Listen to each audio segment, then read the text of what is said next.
Feature Slice Design или подход к организации структур папок и файлов в проекте. Кто-то даже называет это модным словом архитектура, кто-то с этим не согласен. Нужно ли это нам?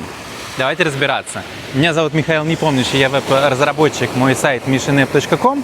И я провожу консультации, иногда частные, иногда с группой разработчиков. И вопрос Feature Slice Design так или иначе часто встает. В каждом стриме, который я делаю, кто-нибудь да спросит об этом. И, как правило, я сталкиваюсь с ситуацией, что люди хотят его использовать и хотят, потому что кто-то навязал им свою точку зрения. Кто-то с их позиции очень экспертный, скажем так. И затем люди начинают ломать зубы о Feature Slice Design за счет его, скажем так, сложности, и это приводит к разного рода негативным последствиям.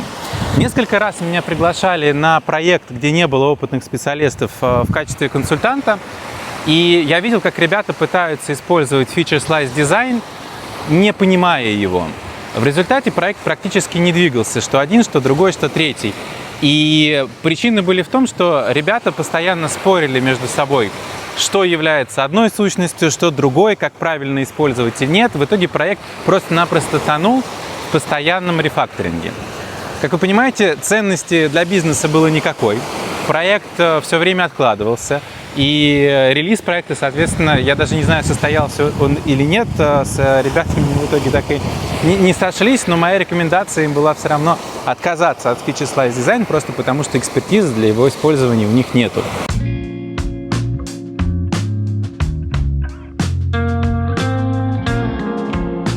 На этой неделе в своем телеграм-канале я делал опрос на тему Feature Slice Design у ребят, кто на меня подписан, и вопрос был такой: ребята, поделитесь мнением, у кого опыт позитивный, соответственно, смайлик один вариант, у кого негативный, смайлик второй вариант, и, соответственно, кто не в курсе.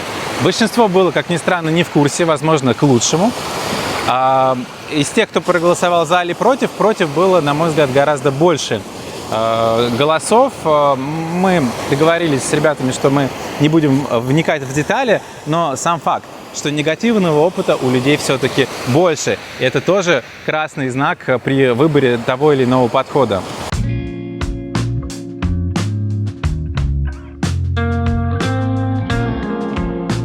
Есть такой подход, как Atomic Design или модульный подход к организации проекта. Они будут попроще, чем Feature Slice Design. Более того, даже если вы просто будете использовать папку с компонентами, это будет намного проще на первых этапах жизненного цикла. Поэтому, если вы начинающий и вдруг столкнулись с модным фактором и спрашиваете себя, нужно ли вам это, то, скорее всего, ответ нет.